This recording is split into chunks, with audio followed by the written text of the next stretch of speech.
Humingi ng bola si Akagi sa ilalim. Alam nito na may apat ng foul si Uzumi kaya naman aatakihin na niya ito para tuluyan na siyang ma-foul out. Ngunit hindi na iniisip ni Uzumi na nasa foul trouble na siya kaya hindi na siya natakot na sabayan si Akagi. Nasupalpal niya si Akagi at ang kagandahan pa ay hindi siya natawagan ng foul. Hindi naman makapaniwala ang Team Shohoku na walang tawag ang ref. Muli namang nakuha ni Sakuragi ang bola. Sinubukan niyang atakihin si Uzumi ngunit natapot nito ang bola mula sa kanya at tumama sa kanyang mukha. Dugo ang ilong ni Sakuragi kaya galit na galit ito kay Uzumi. Nagreklamo pa ito sa ref na dapat daw ay foul yun. Muling napunta ang bola sa Shohoku. Sa pagkakataong yun ay si Miyagi na ang umatake. Ngunit kahit nasa mahirap na sitwasyon si Uzumi ay nagawa pa rin niyang madepensahan si Miyagi kaya naman sablay ang tira nito. Buong lakas na nakipaglaban si Uzumi para makuha ang rebound kaya naman walang nagawa si Sakuragi at Akagi. Tinawag naman ni Uzumi si Sendo at sa tinginan lang nilang yun ay alam na niya ang dapat niyang gawin. Siya ang gagawa ng puntos para sa team nila. Nagsimula ng umatake si Sendo.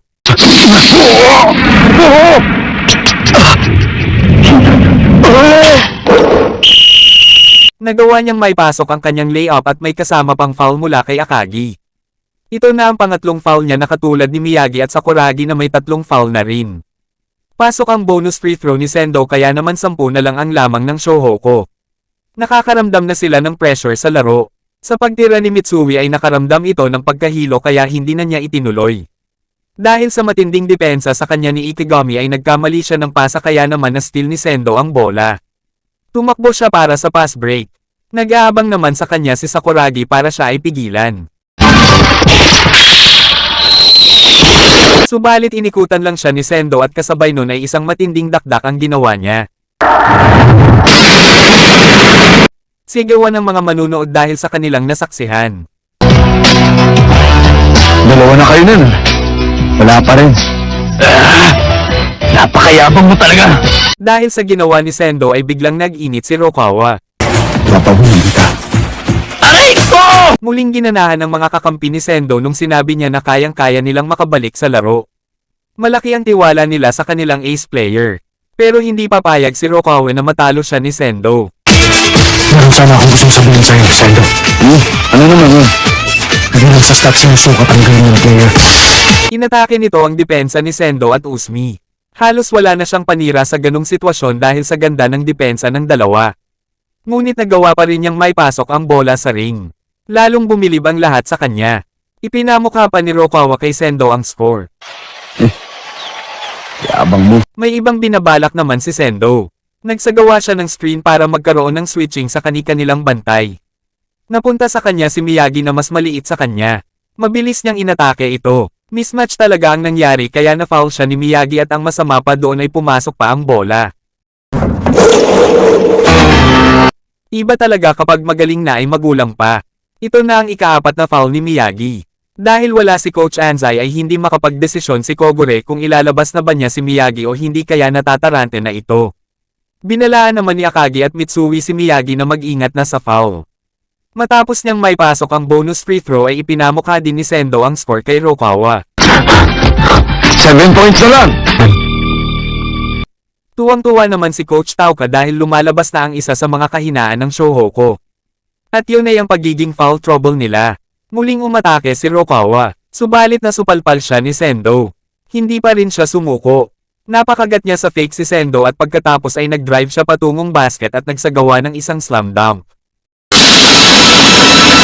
Halos umiyak na si Coach Tauka sa ginawa ni Rokawa. Sabay turo sa scoreboard. Yabang!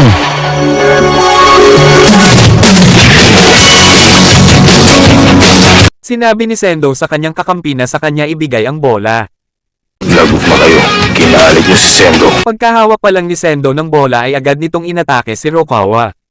Isang fade-away shot ang kanyang ipinamalas. Pumasok ito, sabay turo din sa scoreboard. Sinabi ni Sendo na napakasarap daw makalaban ng one-on-one ni Rokawa. Napakagaling daw nitong maglaro at determinadong manalo. Pero sinabi niya na siya pa rin ang mananalo. Naputukan naman ng shot clock violation ng Shohoku dahil sa tindi ng depensa ng Ryunan. Pagkahawak pa lang ni Sendo ng bola ay naghihiyawan na agad ang mga tao dahil sa galing na ipinapakita nito. Bigla na lang itong bumitaw ng isang tres na ikinagulat ni Rokawa. Triple shot. 4 na puntos na lang ang kanilang hinahabol. Dito ay tumawag na ng timeout si Kogure. Ayon kay Coach Tauka ay ito ang isa pa sa kahinaan ng Shohoku. Wala daw si Coach Anzai para sila ay manduhan sa ganitong kakritikal na sitwasyon. Sinigurado ni Coach Tauka na sila na ang tutuloy sa Inter-High. Natapos ang timeout na wala man lang napag-usapan ng Shohoku kaya nag-alala si Kogure. Pagkabalik nila sa court ay nagulat ang Shohoku sa ginawang depensa ng Ryunan. Nahirapan silang maitawid ang bola. Dito ay makikitang pagod na si Mitsui dahil umabot na ito sa kanyang limitasyon. Dahil malapit na silang abutan ng 8 seconds violation ay hiningi na ni Sakuragi ang bola at saka ibinato ang bola kay Gory. Subalit napasobra ito kaya napunta ang bola sa Ryunan. Sinabi ni Coach Tauka na ang isa pa sa kahinaan ng Shohoku ay ang baguhan na si Sakuragi. Sa punto ito, hindi maaaring makagawa ng kahit anong pagkakamali. Basta kasama nila si Sakuragi parang may pitpit ang Shohoku ng dinamitang nakasindi. Mabilis na bumalik ang Shohoku sa depensa. Nalusutin ni Sendo si Rokawa. Nandoon si Gory para siya ay pigilan. Subalit na foul nito si Sendo habang nagsasagawa ng kanyang jump shot. Pasok ang 2 points at may kasama pang foul.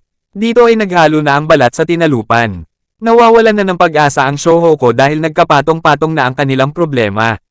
Ito na ang ika-4 na foul ni Akagi. Natigilan ang lahat nang makita nila na bumagsak na pala sa sahig si Mitsui. Sa ngayon ay 2 puntos na lang ang lamang ng Shohoku. Bagsak ang moral ng team dahil sa nangyari kay Mitsui. Na-dehydrate si Mitsui kaya halos wala na siyang natitirang lakas. Dahil sa bonus free throw ni Sendo ay 1 puntos na lang ang lamang ng Shohoku. Halos wala talagang patawad ang depensa ng Ryunan kaya napunta na naman sa kanila ang bola. Counter-attack para sa Ryunan. Ito na ang pagkakataon para makalamang sila. Isang magandang pasa ang ibinigay ni Sendo kay Fukuda. Nalibre ito para sa isang layup. Ngunit biglang lumipad ang ating henyo para supalpalin ang kanyang tira. Wala nang nagawa si Fukuda kundi ibigay ang bola. Isang magandang block ang ginawa ni Gory subalit napunta pa rin kay Sendo ang bola. Naiwan ni Sendo ang depensa ni Rokawa. Ngunit biglang lumitaw si Sakuragi at harap-harapang inagaw sa kanya ang bola. Malinis na no-steal ni Sakuragi ang bola. Subalit jump ball ang itinawag ng ref. Hindi maaari. Hindi niya mababasa kung anong inisip ni Sendo. Aksidente lamang yun. Wala sa timing ang talon ni Sakuragi kaya si Sendo ang nanalo sa jump ball. Sa natitirang oras sa laro ay naging matindi na rin ang depensa ng Shohoku. Hindi na magkandamayaw ang mga manunood. Dahil sa ganda ng ipinapakita ng parehong koponan ay ibinibigay na rin ng kani-kanilang fans ang lahat ng suporta sa kani-kanilang team. Malapit nang maubos ang oras sa shot clock. Nang biglang ibinigay ni Sendo ang bola kay Usmi na nasa magandang posisyon. Dahil 4 na ang foul ni Akagi ay wala na itong nagawa sa depensa. Sure 2 points na ito para kay Usmi. Tagumpay na ito para kay Coach Tauka. Ngunit biglang.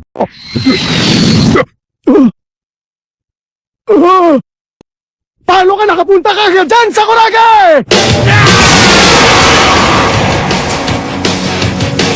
Nakuha ni Boy Labo ang bola. Hindi makapaniwala si Coach Tauka. Maging ang kainan ay natulala. Hindi na maitago ni Coach Tauka ang pagkainis dahil sa ginawa ni Sakuragi. 1 minuto na lang ang natitira. Pagkakataon nito ng Shohoku para madagdagan ang kanilang lamang. Sinubukang tumira ng 2 points ni Sakuragi subalit sablay ito. Nakuha pa rin niya ang rebound. Susubukan pa ulit sana niyang tumira pero pinigilan na siya ni Miyagi kaya ibinigay na niya ang bola. Muntikan pang mastil ng Ryunan ang bola mabuti na lang at natawagan sila ng stepping on the line. Tinawag ni Coach Tauka si Ikigami para bigyan ng magandang taktika. Ito mo tuloy si Akagi at Fukawa. Huwag kayong magpa-foul at kunin niyo ang bola. Tapos pabayaan niyo lang ng kunti si Kogure. Ako ano ba? Oo. Agad nilang dinoball team si Rokawa kaya no-steal sa kanya ang bola. Ibinato ni Ikigami ang bola para sa isang pass break. Ngunit nandoon na naman ang ating henyo para pigilan ang kanilang binabalak. Nakita niyang dalawa ang bumabantay kay Rokawa kaya naman ibinigay niya ang bola sa kanyang kanan kung saan libreng-libre si Boy Labo sa tres. Ito ang maalamat na tira ni Boy Labo na pinag-usapan sa buong mundo. Kahit sa NBA ay nabalita ito. Tumira ng Lunes, pumasok ng Biyernes. Pero dahil recap lang ito kaya mabilis lang ito.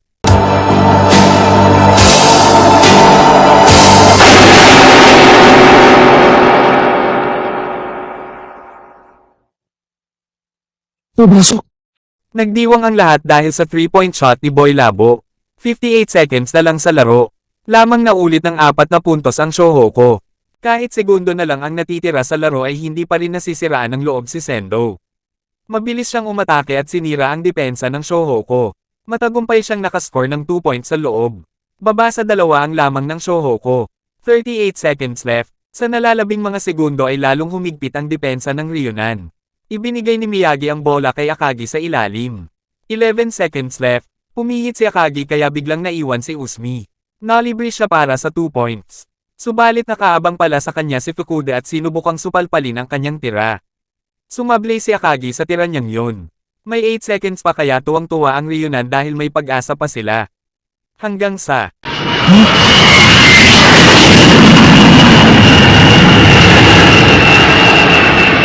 Sakuragi!